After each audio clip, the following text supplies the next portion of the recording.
July 1943, Camp Sheridan, Illinois. The German military cook stared in disbelief at the American officer who had just offered him a position in the prison camp kitchen. After 3 years cooking for Rommel's Afrika Corps under desperate conditions, stretching potato soup with sand, brewing ersatz coffee from burnt barley, Corporal Wilhelm Müller couldn't process what the American lieutenant was proposing. "You want me, a German prisoner, to cook for other prisoners?" he asked through the interpreter. The American nodded, checking Müller's name on a clipboard. "Your service record shows culinary training in Berlin before the war. We need qualified cooks to prepare meals for your fellow prisoners." This interaction, documented in Camp Sheridan's administrative records, would be repeated across America as U.S. brewing. Authorities implemented what military historians would later recognize as psychological warfare through culinary diplomacy. By 1945, records showed 2,243 German military cooks were working in prison camp kitchens nationwide, preparing meals for their compatriots using American ingredients in quantities Nazi propaganda had assured them couldn't exist. The mathematics of this culinary program were staggering. Between 1943 and 1945, German cooks would prepare approximately 813 million meals for their fellow prisoners. Each meal provided tangible evidence that contradicted years of Goebbels' propaganda about American scarcity and inferiority. Every breakfast, lunch, and dinner became a silent rebuttal to Nazi ideology. U.S. military intelligence recognized that having Germans prepare their own meals created deeper psychological impact than simply feeding them. According to declassified War Department memoranda from June 1943, allowing enemy personnel to prepare food creates ownership of experience. When German cooks handle American abundance themselves, ideological transformation accelerates compared to passive consumption. When Corporal Müller first entered the Camp Sheridan kitchen, his Wehrmacht training had prepared him for primitive facilities: field stoves, limited utensils, minimal refrigeration. Instead, he encountered industrial equipment that surpassed Berlin's finest hotel kitchens before the war: walk-in refrigeration units, commercial mixers, multiple prep stations, steam tables, mechanized dishwashers. "I thought they were showing me their officer's kitchen," Müller later recalled in a 1978 interview for the German Historical Institute. Then the American sergeant said this was where prisoner meals were prepared. The abundance of equipment for feeding mere prisoners contradicted everything we had been taught about American industrial capacity. Most shocking to newly recruited German cooks were the storerooms. Private Hans Becker, formerly chef at the officers' mess of the 15th Panzer Division, documented his first encounter with Camp Gruber's food stores in a censored letter home. "The dry goods warehouse contains more food than I saw in 2 years in Africa. Sacks of flour stacked to the ceiling, cases of canned vegetables, 50-pound boxes of sugar. More coffee beans than all of Germany has seen since 1939. The initial kitchen assignments were limited: washing vegetables, peeling potatoes, basic preparation. As Americans assessed security risks, German cooks remained under guard, prohibited from handling knives longer than 4 inches. Yet even these restricted duties provided undeniable evidence of American abundance. Nazi indoctrination had prepared German soldiers to expect brutal treatment as prisoners. Propaganda films had shown emaciated German prisoners performing hard labor while American guards withheld food. Instead, they encountered a nation where military authorities devoted significant resources to feeding enemies properly, even recruiting prisoners to participate in meal preparation. The Camp Sheridan kitchen, where Corporal Müller began working, served 3,600 prisoners daily. Monthly food requisition forms documented deliveries that included 32,000 pounds of flour, 11,000 pounds of meat, 9,000 pounds of potatoes, 4,500 pounds of sugar, 2,300 pounds of coffee, and 8,000 pounds of fresh vegetables. What began as German cooks' astonishment at American food quantities would evolve into complete reassessment of American capabilities and their own government's truthfulness. The kitchens of American POW camps would become crucibles of ideological transformation, each meal undermining Nazi mythology more effectively than any propaganda film or re-education lecture. As Corporal Müller arranged ingredients for his first meal service, he could not yet grasp how profoundly this kitchen work would transform his understanding of the war, America, and eventually Germany's future. May 1943, Bizerte, Tunisia. The Afrika Corps surrender brought a wave of experienced military cooks into Allied hands. Among them was Master Sergeant Karl Weissmann, who had managed field kitchens for Rommel's elite units since the 1941 offensive. As American processing officers interviewed captured Germans, they identified those with culinary backgrounds through a systematic questionnaire. Military records show 371 professional cooks were identified among the first 100,000 prisoners processed in North Africa. Their skills would soon become an unexpected asset in the American POW administration strategy. The transatlantic journey aboard converted Liberty ships provided German cooks their first glimpse of American food standards. Unlike the meager rations they had struggled to stretch during the North African campaign, the ships served 3 full meals daily. Ship logs from the USS General W.P. Richardson documented standard prisoner meals. Breakfast included fresh eggs, bacon, bread with butter, coffee with real sugar, and condensed milk. Lunch featured meat stew, vegetables, fruit. Dinner offered roast beef, potatoes, vegetable, bread, and dessert. The caloric value, approximately 3,400 daily, exceeded what German frontline troops received at peak supply levels. As ships docked at Newport News and other eastern ports, German cooks encountered the American food distribution infrastructure. The scale stunned them. Portsmouth Naval Yard's food warehouse covered 120,000 square feet, storing provisions for both military personnel and prisoners. Refrigerated train cars stood ready to distribute fresh meat and produce nationwide. German cooks, accustomed to chronic shortages and improvisation, watched as American quartermasters casually checked off deliveries of thousands of pounds of butter, meat, and sugar. At Camp Breckinridge, Kentucky, the prisoner kitchen recruitment process formalized. American authorities established a 3-week vetting program for potential kitchen staff.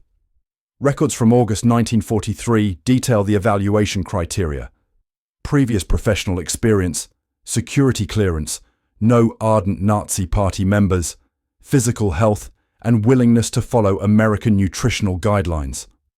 Of 178 applicants with culinary experience, 124 were approved for kitchen duty.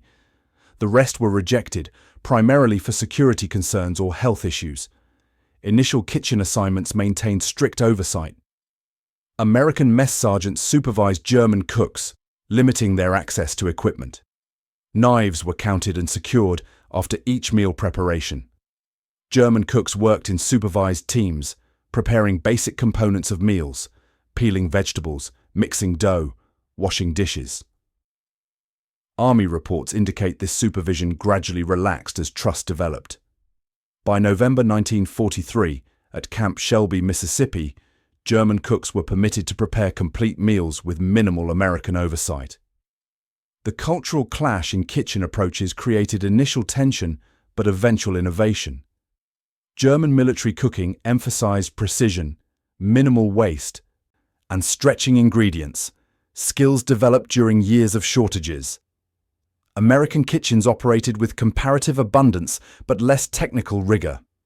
Lieutenant James Harrison, mess officer at Camp Atterbury, noted in a December 1943 report, "German cooks are shocked by our quantities but impressed by our equipment. They portion ingredients by gram where we use handfuls. They utilize vegetable trimmings we typically discard. Their precision combined with our resources is producing exceptional results." Kitchen facilities in the camps exceeded what most German cooks had ever worked with. Standard POW camp kitchens featured commercial-grade equipment, multiple Baker's Pride ovens, Hobart mixers, walk-in refrigeration, steam tables, mechanized dishwashing systems. Camp Ellis, Illinois, documented its kitchen inventory in January 1944. 8 commercial ranges, 4 convection ovens, 3 industrial mixers, 2 walk-in freezers, 12 preparation stations. This single prisoner kitchen contained more modern equipment than most German military dining facilities in Europe. As German cooks gained familiarity with American facilities, their responsibilities expanded.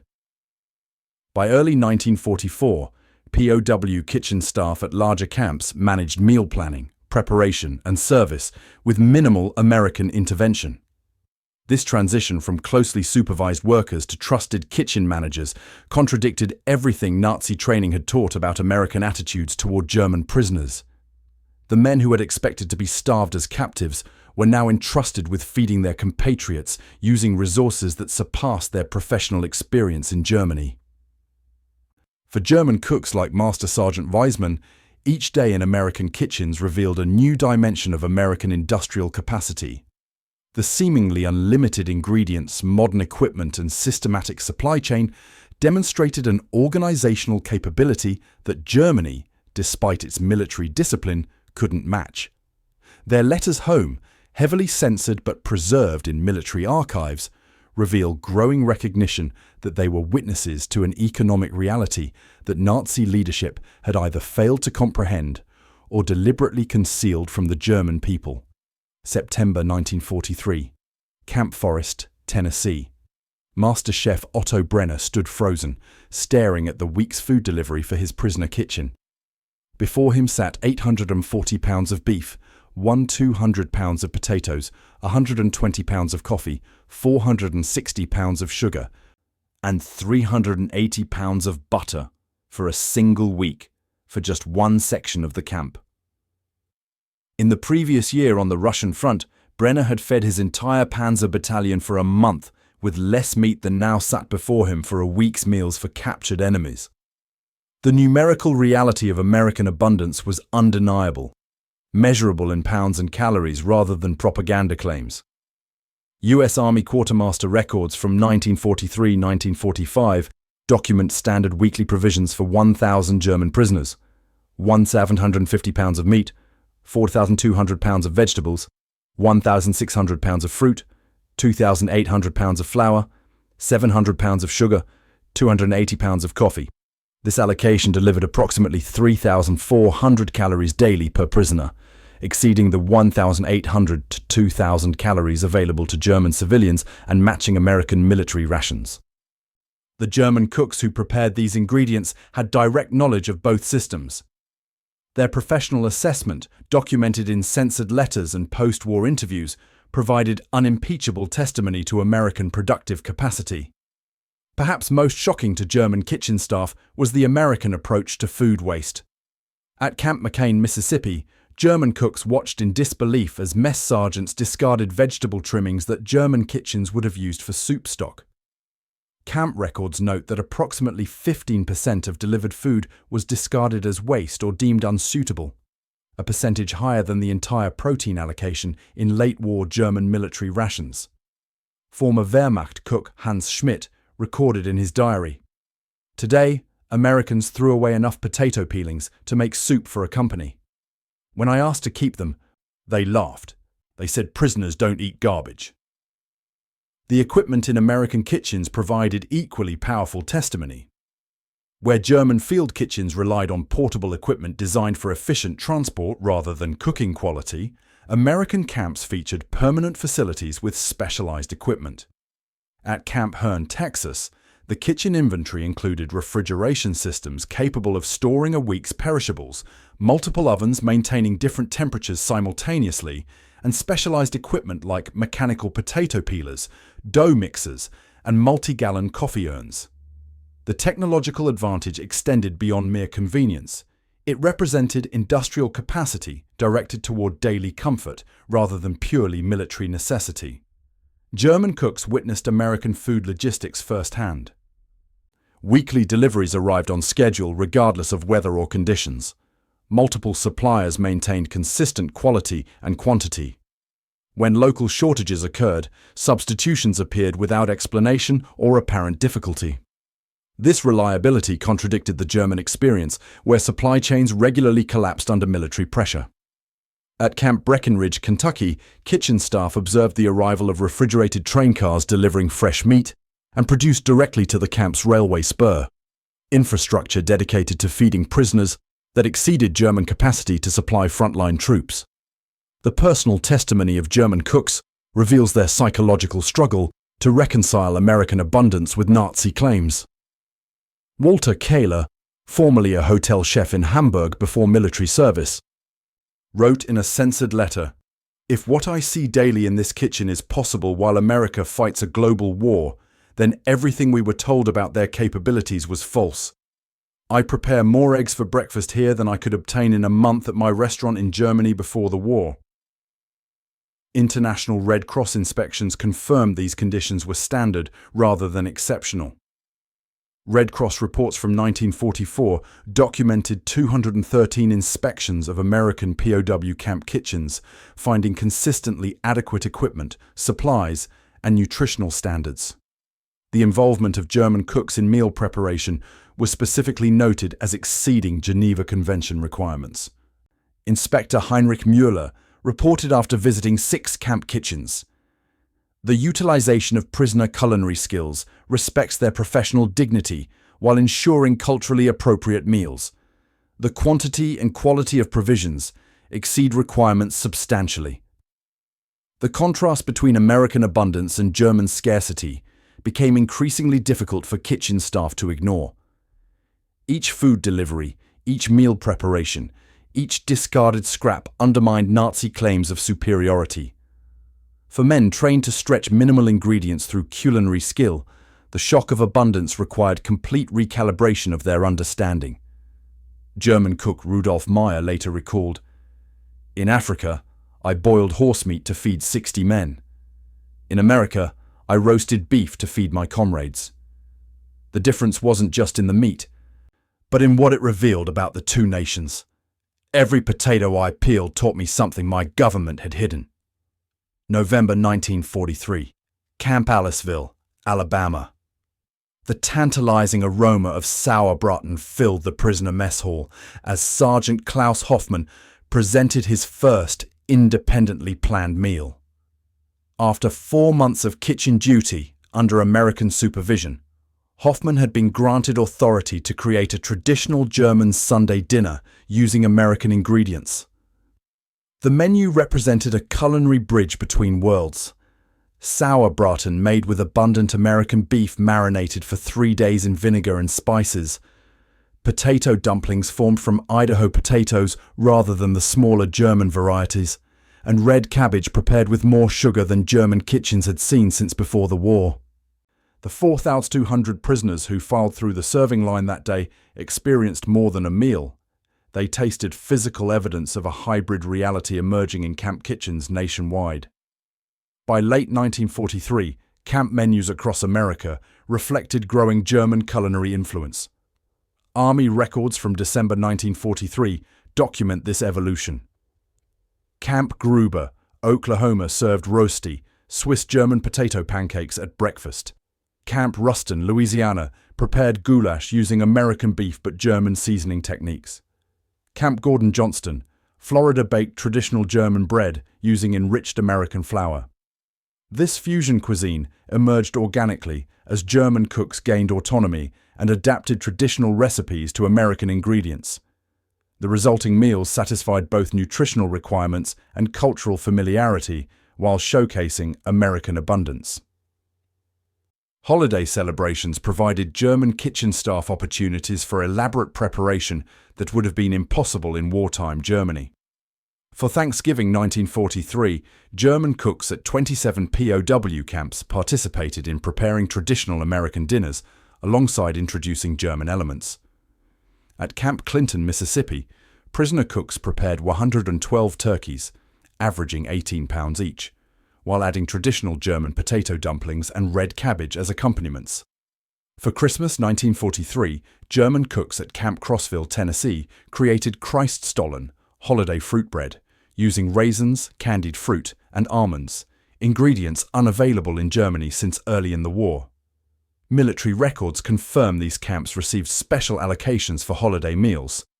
Camp Shelby, Mississippi, requisitioned 1,800 pounds of nuts, 2,400 pounds of dried fruit, and 1,200 pounds of chocolate for for December 1943 prisoner celebrations. The creativity fostered in camp kitchens revealed both professional pride and psychological adaptation. German cooks brought technical precision to American abundance, developing hybrid techniques that maximized flavor while respecting traditional methods. At Camp Swift, Texas, baker Anton Meyer created a card index of 147 bread and pastry recipes adapted for American ingredients and equipment. His systematic documentation, preserved in military archives, shows meticulous attention to hydration percentages, mixing times, and baking temperatures. German precision applied to American flour, shortening, and sugar. This creative adaptation provided dignity through professional accomplishment despite prisoner status. Knowledge exchange flowed in both directions.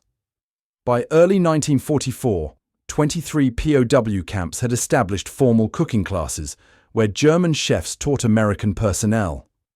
At Camp Shanks, New York, Master Baker Wilhelm Gruber instructed American mess personnel in European bread-making techniques every Thursday afternoon. Camp Wheeler, Georgia documented German-led training in sausage production, utilizing American meat to create traditional wursts. This professional respect contradicted Nazi propaganda that portrayed Americans as technically incompetent and culturally unsophisticated. Recipe sharing formalized across the camp system. The Special Projects Division of the Provost Marshal General's Office collected and distributed recipe cards adapted by German cooks for American kitchens. A December 1944 compilation contained 372 recipes from 84 different camps. The instructions typically included both traditional German methods and adaptations for American ingredients. These recipe collections, partly preserved in the National Archives, represent a tangible legacy of cultural exchange through food preparation. Unlike formal re-education programs that generated resistance, culinary knowledge transferred naturally through shared professional interest. The impact on prisoner morale proved significant. Camp commanders reported improved discipline and decreased escape attempts in camps where German cooks prepared culturally familiar meals. Medical records from 1944 show weight gain averaging 12 pounds per prisoner during the first 6 months of captivity. A camp medical officer at Fort Robinson, Nebraska, noted in a quarterly report, prisoner health metrics show marked improvement correlating with kitchen program expansion. Nutritional deficiencies common at intake have been effectively addressed through balanced meal planning by German culinary staff. American Guards' reactions to German cooking created unexpected bonds. At Camp Concordia, Kansas, off-duty American personnel occasionally ate at the prisoner mess by choice, drawn by the quality of German-prepared foods.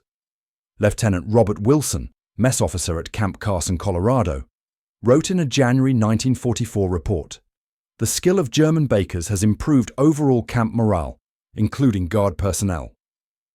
Their ability to create exceptional results with standard ingredients has been educational for our American staff." These shared meals softened boundaries between captors and captives, creating informal connections through mutual appreciation of culinary craft. By mid-1944, German kitchen programs had expanded across the entire camp system. Of 155 major POW facilities operating nationwide, 142 employed German cooks in substantial roles. Records indicate approximately 2,800 German prisoners worked in food preparation, serving over 350,000 of their compatriots. This systematic approach to prisoner feeding, combining cultural sensitivity with nutritional adequacy, represented a distinctly American solution: pragmatic, efficient, and unexpectedly humane. January 1944, Marsing, Idaho. Chef Werner Schmidt adjusted his white uniform as he stepped into the kitchen of the Marsing Community Hospital. Though technically a prisoner of war, Schmidt now prepared meals for American patients and staff as part of the expanding work release program for trusted German prisoners. Armed only with his culinary skills and supervised by a single unarmed guard who often helped with dishwashing, Schmidt represented the logical extension of the camp kitchen experiment. His daily commute from Camp Rupert took him past Idaho potato fields stretching to the horizon, agricultural abundance that contradicted everything Nazi propaganda had claimed about American food production. By mid-1944, the War Department had expanded trusted German cooks' responsibilities beyond camp boundaries. Military records document 879 German prisoner cooks working in external facilities, 214 in military hospitals, 186 in civilian canning operations, 157 in agricultural processing centers, 103 in civilian hospitals, and 219 in various food service operations supporting the war effort. These placements provided German culinary professionals unprecedented access to American food systems while addressing critical wartime labor shortages. At Consolidated Hospital in San Francisco, 6 German pastry chefs produced 2,800 portions of desserts daily, serving both military patients and civilian staff. Their professional skills filled gaps created when American bakers enlisted for military service. Local community interactions created unexpected cultural bridges. In Clarinda, Iowa, German cooks prepared Sunday dinners at the Methodist Church Fellowship Hall twice monthly, serving traditional German dishes to curious townspeople. Church records indicate these meals regularly attracted 200–300 local residents, many of whom had family members fighting in Europe. The paradox of eating schnitzel prepared by enemy prisoners while sons battled German forces overseas created powerful cognitive dissonance that propaganda films could never achieve. Mrs. Eleanor Reeves, whose son was stationed in Italy, wrote in her diary after one such meal, "Their schnitzel reminded me that our enemies are people with traditions and skills. The young cook who served me could have been fighting my Robert, yet here he stands, proudly sharing his country's food with me." Agricultural connections provided German cooks direct knowledge of American food production scale. At Del Monte's canning facility in Rochelle, Illinois, prisoner cooks witnessed industrial food preservation that processed 240,000 cans of corn daily during peak season. German baker Friedrich Müller, assigned to Campbell's Soup's production facility in Napoleon, Ohio, documented in censored letters the factory's capacity to produce 380,000 cans of soup in a single shift. These first-hand observations of American food production scale delivered irrefutable evidence of industrial capacity that Nazi leadership had systematically underestimated. Knowledge transfer accelerated through these external placements. German cooks learned American industrial food techniques while Americans absorbed European culinary traditions. At Fort Riley, Kansas, hospital kitchen records document German prisoner Ernst Weber training American staff in continental pastry techniques. In Portland, Oregon, the Meyer and Frank department store tea room employed 3 German prisoners who introduced traditional German torts to the menu, creating such demand that these items remained after the prisoners' repatriation. This culinary exchange created lasting impact beyond individual relationships. Military records confirm the remarkable growth of the culinary work program. From January 1944 to August 1945, the number of meals prepared by German prisoner cooks increased from approximately 1.1 million daily to 1.76 million daily. The efficiency of these operations generated substantial cost savings for the War Department. A May 1945 analysis by the Provost Marshal General's Office calculated that German kitchen labor saved approximately $14.2 million annually compared to civilian employment costs, economic pragmatism aligning with psychological impact. Censored correspondence reveals how this culinary service changed prisoners' perspectives. Helmut Krauss, working at Fitzsimmons Army Hospital in Denver, wrote to his family, "Each day, I prepare meals for wounded American soldiers. Some fought against our army in Europe. They thank me for the food I cook, and their doctors ensure I have quality ingredients. This experience contradicts everything our leaders told us about Americans."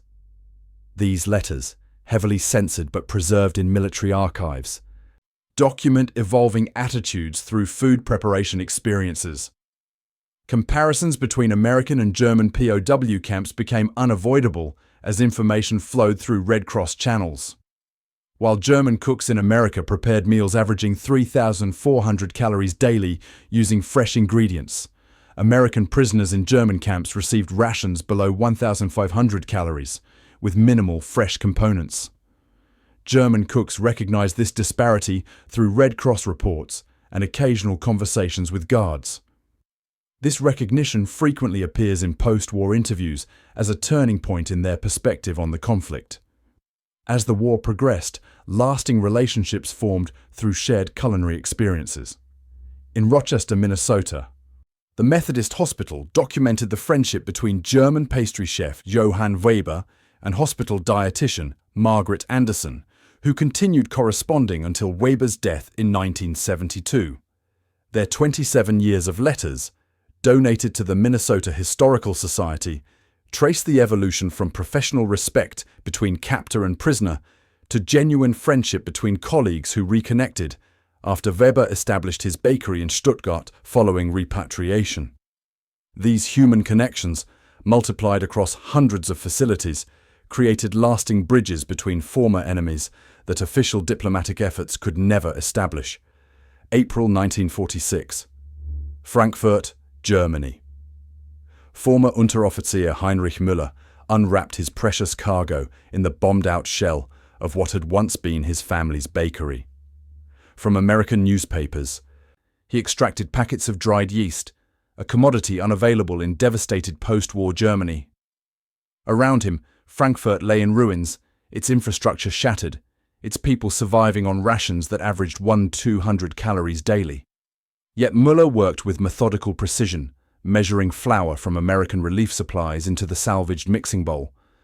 The techniques he had mastered during 2 years cooking for fellow prisoners at Camp Atterbury, Indiana, would now feed hungry Frankfurters. The physical evidence of culinary transformation was visible on the returning prisoners themselves. Medical examinations conducted by German authorities documented that POWs returning from American camps had gained an average of 18 pounds during captivity, their bodies testifying to nutritional adequacy that contrasted sharply with the sunken cheeks and protruding ribs of civilians who had endured Germany's collapse. Dr. Klaus Weber of the Frankfurt Health Department noted in his May 1946 report, "Returning prisoners exhibit robust health metrics unusual in current conditions. Blood tests indicate superior nutritional status compared to general population, with significantly higher hemoglobin levels and fewer deficiency markers." Across occupied Germany, former POW cooks became unexpected entrepreneurial pioneers. War Department records tracked 341 former prisoner cooks who established food-related businesses within 3 years of repatriation. In Hamburg, Ernst Keller opened Café America, serving apple pie and donuts he had learned to prepare at Camp Wheeler, Georgia. Munich's first post-war cooking school was established by Wilhelm Brandt, formerly head baker at Camp Breckenridge, who incorporated American mass production techniques into traditional German culinary education.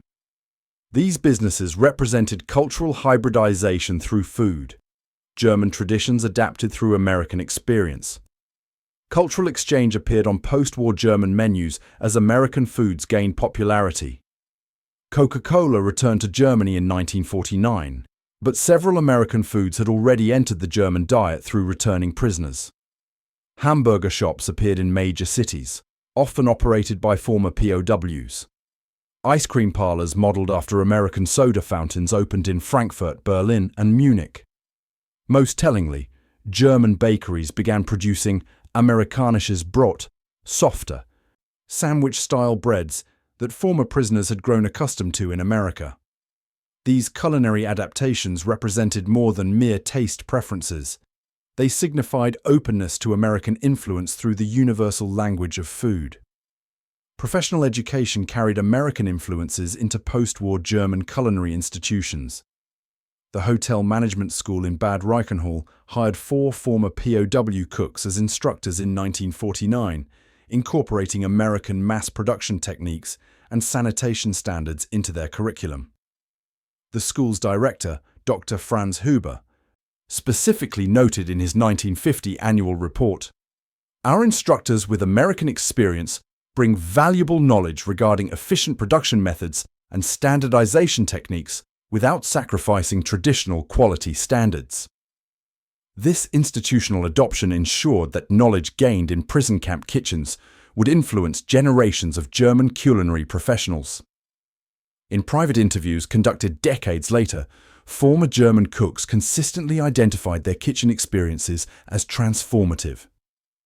Carl Schmidt, who cooked at Camp Shelby from 1943–1945 before establishing a successful Stuttgart restaurant, stated in a 1978 interview, "Everything I believed about America collapsed when I entered that camp kitchen.